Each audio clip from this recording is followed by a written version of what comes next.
Bien, pues vamos a meternos en faena. Tenemos sobre la mesa un buen montón de apuntes y guías académicas sobre psicología. ¿Sí? A primera vista, la verdad, puede parecer un ladrillo, pero si rascas un poco, todo se reduce a una pregunta que nos hacemos todos.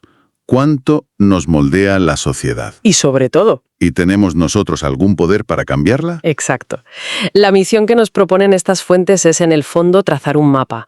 Un mapa que va desde las ideas más abstractas sobre cómo funcionamos en grupo hasta llegar a algo tan concreto y vital como es la consulta del médico. Y en ese camino nos vamos a encontrar con nombres clave como Kurt Lewin, Maritza Montero Sí. o Enrique Pichón Rivière. Eso es. Perfecto, pues empecemos por el principio. Hay una idea básica que lo vertebra todo y que parece de perogrullo, pero no lo es tanto. A ver. No somos islas. La psicología social nace justo para estudiar ese baile constante entre lo que nos pasa por dentro... Y lo que nos pasa afuera. Justo. Y fíjate que hay una figura, Kurt Lewin, que lo resumió en una fórmula casi matemática que aparece en los textos. Sí. El comportamiento es una función de la persona y su entorno.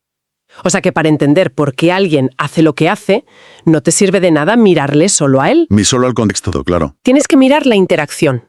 Es que si no, no se entienden algunos de los experimentos más alucinantes y, sinceramente, un poco inquietantes de la historia de la psicología.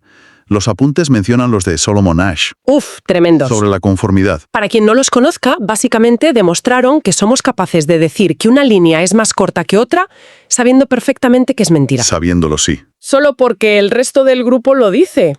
La presión de no quedarte solo es brutal. Me recuerda a cualquier reunión de trabajo en la que todo el mundo asiente a una idea terrible y tú piensas por dentro, ¿de verdad nadie más ve que esto es una locura? Es el experimento de Asch en la oficina, todos los días. Totalmente. Y ya ni hablemos de los de Milgram sobre la obediencia, donde la gente aplicaba descargas eléctricas dolorosísimas a otra persona solo porque un tipo con bata blanca Se lo ordenaba. se lo ordenaba.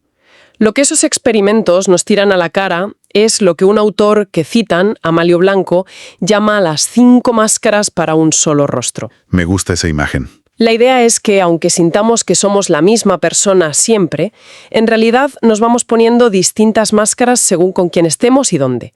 No eres el mismo en una cena familiar que negociando un contrato. Claro, y aquí es donde la cosa se pone interesante. Porque, a ver, ¿cómo estudiamos esas máscaras? Los textos dicen que no hay una sola manera. No, para nada. Que hay distintas tradiciones o, para entendernos, distintas lentes para mirar el mismo fenómeno. Exacto. Y no hace falta memorizarlas todas, pero el contraste entre ellas es lo que de verdad da que pensar. Ajá. Por un lado, tienes la visión más clásica, la individualista, que te diría, para entender por qué actúas así, hay que mirar tu personalidad, tus traumas, tus creencias. Vale, esa es la que todos tenemos más o menos en la cabeza. La del diván de Freud, por así decirlo. Eso es. Pero en el otro extremo tienes una visión mucho más rompedora, que llaman histórico-dialéctica. ¿Y esa qué dice? Pues esta te dice, olvida la personalidad por un momento. Para entender por qué haces lo que haces, tenemos que mirar los conflictos de poder en tu sociedad, las crisis económicas, la historia que te ha tocado vivir. O sea, una mira al individuo y la otra a las grandes fuerzas sociales que nos arrastran. Son dos visiones casi opuestas. Y en medio, otras que se fijan más en el grupo pequeño o en las instituciones como la familia o la escuela. Ninguna tiene la verdad absoluta, claro. Pero juntas te dan una imagen mucho más completa. Vale, esto nos deja claro que el grupo y la sociedad nos influyen hasta la médula, pero los textos dan un salto más. Sí. ¿Qué pasa cuando la psicología no se conforma con observar esto, sino que quiere meterse en el barro para cambiarlo? Ahí es cuando pasamos de la psicología social a la psicología comunitaria. Es un giro de guión total. Y las fuentes dejan muy claro que esto surge con una fuerza tremenda en América Latina en los años 60 y 70. Con figuras como la venezolana Maritza Montero. Sí. ¿Y por qué allí y en ese momento? Pues porque había una sensación de urgencia. La psicología que se enseñaba era la europea y la estadounidense, muy centrada en el individuo y sus problemas de clase media. Entiendo. Pero los psicólogos latinoamericanos miraban por la ventana y veían pobreza masiva, dictaduras, desigualdad, y sentían que sus herramientas teóricas no servían para nada. Nace de una insatisfacción, entonces. De una profunda insatisfacción, de un esto no da respuesta a los problemas reales de la gente. Entendido. ¿Y entonces qué proponen de nuevo? Porque los textos insisten mucho en que es un cambio de paradigma. Pues hay varias ideas rompedoras. La primera, y para mí la más importante, es que el trabajo se hace con la comunidad, no para la comunidad. Parece un matiz tonto, pero... Pero lo cambia todo. El psicólogo deja de ser el experto que llega con la solución mágica desde su despacho. Espera un momento. Los documentos dicen que la comunidad tiene voz, voto y hasta veto. Eso suena muy bien en la teoría, muy democrático, pero en la práctica ¿no puede llevar a un caos absoluto? Es una buena pregunta. Quiero decir, ¿cómo se gestiona si un profesional con su experiencia sabe que la comunidad está a punto de tomar una decisión que puede ser perjudicial a largo plazo? Es la pregunta del millón, y es una tensión constante. No hay una respuesta fácil. Ya. Lo que propone este modelo no es que el profesional desaparezca, sino que su rol cambie. Pasa de ser un director a ser un facilitador. Entiendo. Su trabajo es poner sobre la mesa toda la información, las posibles consecuencias de cada opción, compartir su saber técnico, pero la decisión final la tiene que tomar la gente que va a vivir con esas consecuencias. Es un proceso más lento y mucho más complejo, supongo. Muchísimo. Pero la idea de fondo es que un cambio que no es asumido como propio por la comunidad está condenado al fracaso. Vale, es un cambio de poder, en realidad. Y supongo que conecta con otra idea que destacan: enfocarse en las fortalezas y no en las carencias. Totalmente. Se abandona lo que llaman el modelo médico, que es ir a una comunidad a ver qué está roto o qué enfermedad tiene para curarla. ¿Y en su lugar? En su lugar se pregunta, ¿qué sabe hacer esta gente? ¿Qué recursos tienen? ¿Cuáles son sus líderes naturales, sus redes de apoyo? Se parte de lo que sí funciona para construir desde ahí. Y el profesional se convierte en lo que los textos llaman un agente externo, que colabora con los agentes internos. Es una alianza, exacto. Todo esto suena muy empoderador, pero me pregunto cómo se evita que se quede en buenas intenciones. Aquí es donde los apuntes introducen las ideas de un psicoanalista argentino, Enrique Pichón Rivière. Pichón Rivière es una figura fascinante porque conecta el mundo del psicoanálisis con la acción social. Y para él hay una idea central que lo mueve todo. ¿Cuál? Somos a la vez sujetos producidos y sujetos productores. A ver, expliquemos eso porque suena un poco trabalenguas. Sujeto producido. Me imagino que se refiere a que somos un producto de nuestra historia, de nuestra familia, de la escuela. Exacto. Somos moldeados, a veces sin darnos cuenta, por las estructuras que nos rodean. Heredamos formas de pensar, de sentir, de relacionarnos. Esa es nuestra parte pasiva, la que nos producen. Eso es. Pero, y aquí está la miga, también somos sujetos productores. Ahí está la clave de todo. No estamos condenados a repetir como loros lo que nos han enseñado. Tenemos la capacidad de pararnos, mirar esa realidad que nos han dado, cuestionarla, generar ideas nuevas y, en definitiva, transformarla. Y esto suena muy optimista, quizá demasiado. Pues sí, te iba a decir. ¿Hasta qué punto es realista? Mucha gente se siente completamente atrapada por sus circunstancias, por la falta de dinero, de oportunidades, de tiempo. ¿No es un poco idealista hablar de transformar la realidad desde esa posición? Es una objeción muy real. Pichón Rivière no era un ingenuo. No decía que fuera fácil ni que una persona sola pudiera cambiar el mundo. Vale. Por eso, su foco está siempre en el grupo. La transformación es una tarea colectiva. Y el primer paso es lo que una de sus discípulas, Ana Quiroga, llama hacer una crítica de la vida cotidiana. Me encanta ese concepto. Es potentísimo. ¿Verdad? Es como quitar el piloto automático y empezar a preguntarte cosas. ¿Por qué en mi familia nunca se habla de dinero? ¿Por qué damos por sentado que ciertas tareas las tienen que hacer las mujeres? ¿Quién se beneficia de que mi barrio esté abandonado? Es desnaturalizar lo que vemos cada día. Dejar de pensar que las cosas son así. Es exactamente eso, un ejercicio de conciencia. Y para llevar a cabo ese ejercicio, Pichón Rivière inventa una herramienta, el grupo operativo. Que no es una terapia al uso, no. Para nada, no es una terapia para contar tus penas. Es un grupo de gente que se junta con una tarea concreta, un objetivo común. Y mientras trabajan en esa tarea, analizan lo que les está pasando a ellos como grupo. Sus miedos, sus alianzas. Sus bloqueos, aprenden a pensar y a actuar juntos. Y cada uno llega a ese grupo con lo que él llama su ECRO, otro acrónimo. Sí, pero es fácil de entender con una metáfora.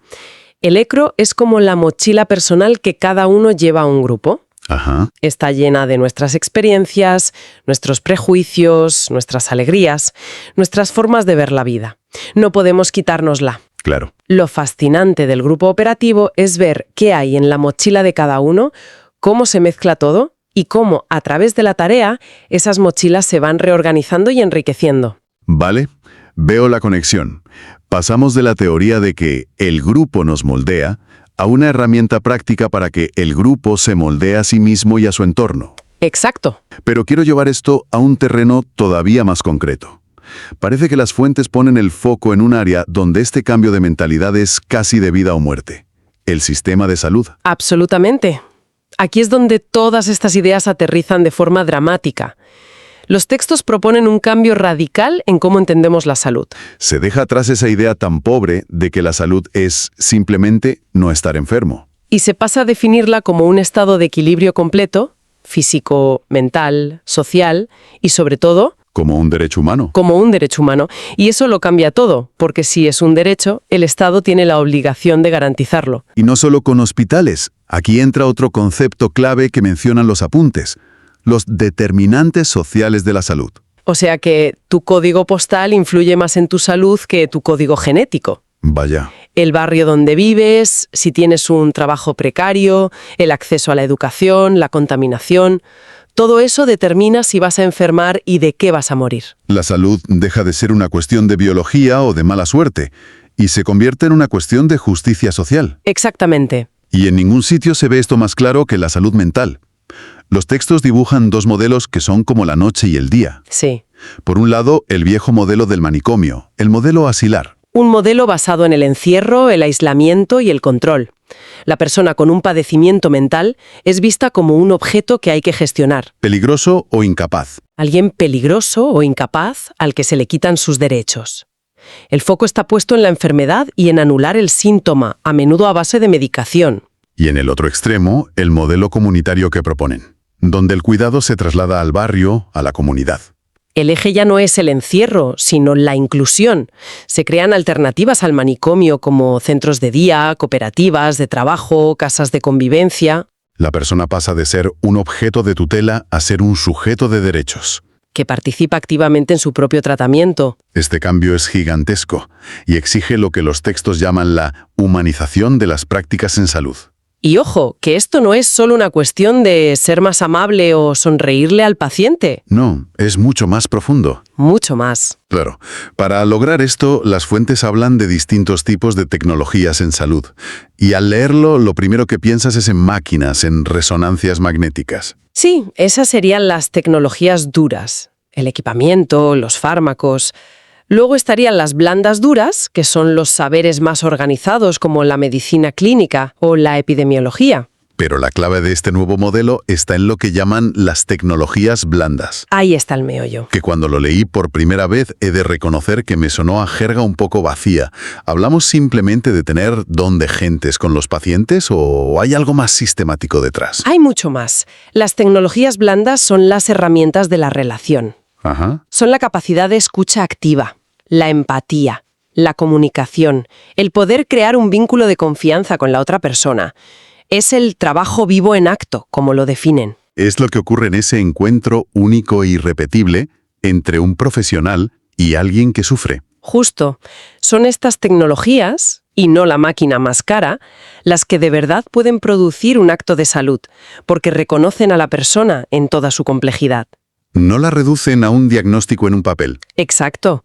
O sea que, al final, la tecnología más avanzada en salud podría ser simplemente una buena conversación. En muchos casos, sin duda, una conversación que acoge, que no juzga y que permite a la otra persona sentirse protagonista de su propio proceso de curación. Entonces, si echamos la vista atrás en este recorrido, hemos pasado de entender cómo las normas invisibles de un grupo nos hacen cambiar de opinión sobre el tamaño de una línea, hasta ver cómo una escucha atenta en un centro de salud puede ser la herramienta más poderosa para el cambio. Si tuviéramos que quedarnos con un hilo conductor que une todas estas fuentes, creo que sería ese viaje. ¿Sí? El viaje desde una visión del ser humano como algo pasivo, como ese sujeto producido por las circunstancias, que parece una marioneta de fuerzas que no controla, a reconocernos como sujetos productores, como personas y comunidades con la capacidad de mirar nuestra realidad a la cara, de criticarla Y lo más importante, y de organizarnos con otros para transformarla. No para adaptarnos pasivamente a lo que hay, sino para adaptar activamente la realidad a nuestras necesidades. exacto. Pichon Rivière decía que la salud es precisamente eso, una adaptación activa a la realidad. No conformarse, sino transformarla para vivir una vida más digna. Es la idea más potente que recorre todos estos textos, desde luego. Yo creo que sí. Y como pensamiento final, para que quien nos escucha se quede rumiando, hay un concepto de otro psicólogo, Serge Moscovici, que menciona en los textos. Las representaciones sociales. Eso es. Fascinante. Son esas ideas de sentido común, ¿sabes? Esas imágenes que todos compartimos y que nos sirven para entender el mundo sin pensar demasiado. Ideas sobre cómo son los jóvenes o los inmigrantes o qué significa estar loco. Se crean, dice Moscovici, para hacer que lo extraño nos resulte familiar y manejable. Pues ahí va la pregunta. La próxima vez que nos topemos con una de esas verdades que todo el mundo sabe, una de esas ideas que parecen de cajón, podríamos pararnos un segundo y preguntarnos, ¿de dónde ha salido esto realmente? ¿A quién le sirve que yo piense así? Y sobre todo, ¿Y qué nueva realidad podríamos empezar a construir si nos atreviéramos a cuestionarla?